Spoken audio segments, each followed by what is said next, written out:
Plasticidad cerebral o cómo podemos aprender durante toda la vida. Nuestro cerebro es capaz de crear nuevas neuronas y conexiones neuronales para adaptarse a los cambios que se le presentan. El cerebro, ese órgano tan complejo que se sitúa entre nuestras orejas, sigue planteando a día de hoy 1001 interrogantes.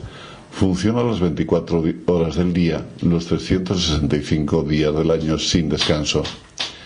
Participa en todas las tareas del organismo, incluso cuando aparentemente no estamos haciendo nada. Él sigue afanado en su labor, conectando áreas cerebrales y pensamientos en lo que se conoce como red de reposo, y no usamos solo un 10% de él, sino el 100%. Hablamos con el neurólogo y neurocientífico Facundo Manés, autor conjunto de Mateo Niro del libro Ser Humanos, todo lo que necesitas saber sobre el cerebro, PAI 2. Sobre la neuroplasticidad, la apasionante capacidad que tiene el cerebro para adaptarse y modificarse a los cambios que se le presentan. El cerebro tiene la capacidad de generar conexiones y de transformarse permanentemente con la experiencia, con el aprendizaje y con lo que vivimos. Nos cuenta Manés, la neuroplasticidad incluye tanto la creación de nuevas conexiones neuronales como la formación de nuevas neuronas. Viene a echar por alto el dogma que existió hace unos años, según el cual se creía que el sistema nervioso era una estructura rígida e inamovible, es decir, que nacimos con un número determinado de neuronas conectadas entre sí de una forma concreta y así permanecíamos hasta morir.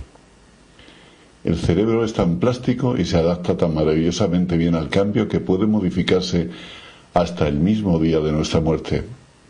De hecho, se ha demostrado que un cerebro adulto es capaz hasta de crear neuronas.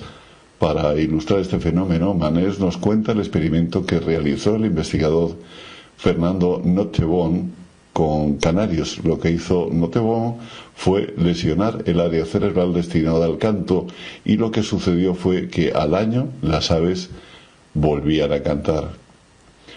Esa fue una de las primeras evidencias de que hay regeneración neuronal en el cerebro adulto. Hoy sabemos que en algunas partes del cerebro adulto, no en todas, hay regeneración neuronal.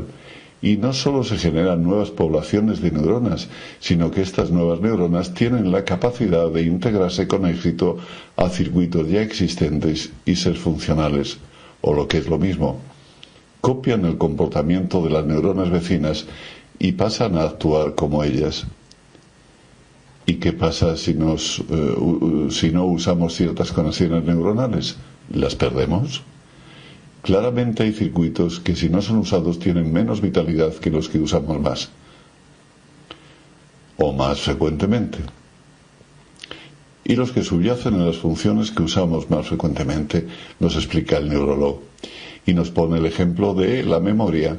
La memoria no está en una cajita en el cerebro, está en circuitos neuronales, y si uno no recuerda una experiencia muchas veces, quizá ese circuito no tiene la consolidación suficiente. Cuando hablamos de plasticidad cerebral, nos preguntamos si existen partes del cerebro que aumentan o disminuyen según se usen más o menos. Manés de nuevo ilustra la cuestión con un experimento que hizo en el año 2000 con taxistas londinenses. Pongámonos en contexto. Para ser taxista en Londres hay que pasar un exigente examen que consiste en aprenderse de memoria el mapa de la ciudad. Los aspirantes a conducir los famosos coches negros que transitan por la ciudad del Támesis tienen que memorizar unas 25.000 calles y lo que hay en ellas. Da igual que ya dispongamos de GPS, la prueba hay que pasarla. Ahora volvamos al experimento. La investigadora Eleanor Maguire seleccionó a taxistas londinenses y a personas que se dedicaban a otra cosa y les hizo una resonancia magnética. El resultado fue que el área de la memoria visoespacial, aquella que permite recordar la posición de los objetos en el espacio, estaba más desarrollada en los taxistas en los que tenía otro oficio o profesión.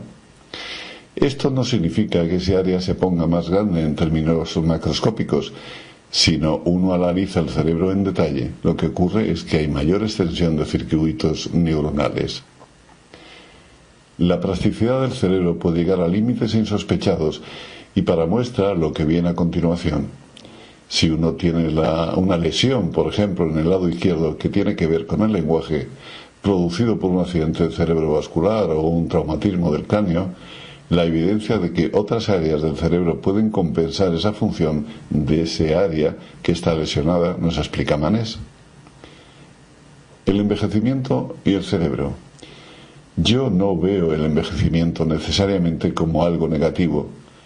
El envejecimiento es un desafío, pero también es una oportunidad, nos responde contundentemente el neurólogo cuando le preguntamos si el paso del tiempo juega siempre en nuestra contra.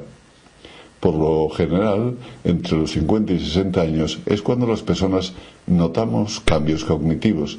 Sin embargo, no todas nuestras funciones cerebrales sufren de la misma manera el paso del tiempo. Un informe de Global del Consejo Internacional de Científicos Profesionales de la Salud, académicos y expertos en políticas públicas, convocado por la Fundación estadounidense, el AARP y la inglesa UK, del que Manés formó parte, vino a desmentir ciertas creencias erróneas sobre la forma en que se desarrolla nuestro cerebro. Entre estos mitos estaba el de que la vejez es sinónimo de demencia. Si bien la edad es uno de los principales factores de riesgo para sufrir una demencia, se trata de trastornos que responden a un origen multifactorial. Resulta fundamental saber diferenciar entre el envejecimiento normal y los síntomas de la demencia, dice el neurólogo en su nuevo libro, y continúa. Suele pensarse que la gente mayor está condenada a tener problemas de memoria. Sobre esta cuestión es necesario destacar que frecuentemente se confunden los problemas de memoria con la falta de atención. Se debe insistir además que hay personas con mayor facilidad para recordar nombres, fechas y eventos que otras. Mucha gente me dice: Facundo, ¿puedo aprender hasta el último día? Y yo les digo: no debes aprender hasta el último día, porque la educación protege el cerebro. Yo veo el envejecimiento no como una pendiente hacia abajo, sino algo que puede incrementar algunas habilidades cognitivas como la reflexión, la sabiduría, la estrategia. Entendiendo así, el envejecimiento es una oportunidad, nos cuenta. Este aprendizaje del que habla Manés, una de las claves para proteger nuestro cerebro de lo que está por venir, y cuanto antes se empiece mejor, pues contribuiremos a mejorar nuestra reserva cognitiva, es decir, esos recursos que tenemos cada uno y que atañen a la adaptabilidad de procesos cognitivos como la memoria y la atención. El experto nos anima a emprender nuevas rutinas, pues suponen un potente desafío para el cerebro. Es importante mantener la mente activa, lo cual se logra conservando una amplia gama de intereses, pasatiempos y buscar actividades que resulten estimulantes para nuestro cerebro, como aprender un idioma, un instrumento musical o nuevas disciplinas, explica en su libro. En cuanto a los típicos juegos mentales que prometen ejercitar el cerebro, el informe sostiene que no hay pruebas evidentes de que mejorar en estos juegos favorecerá el funcionamiento general de las personas en su vida cotidiana. Según explica Manés, lo que sucede es que cuanto más jugamos, mejor se nos da jugar a ese juego concreto, pero el experto, las expectativas sobre sus beneficios suelen ser exageradas. Otros factores identificados como potencialmente protectores en la mediana edad y que pueden ayudar a mantener un cerebro en forma y disminuir el riesgo del deterioro cognitivo en la vida adulta son: realizar actividad física de manera regular, mantener un buen patrón de sueño, manejar el estrés, tener una vida social activa y llevar una dieta saludable, y también la educación y contar con un propósito en la vida, junto con el control de la presión arterial, el colesterol, el nivel de glucosa en sangre, el ácido fólico, la vitamina B12 y el peso. Asimismo, resulta importante no fumar ni tener hábitos perjudiciales para la salud, escribe en Ser Humanos.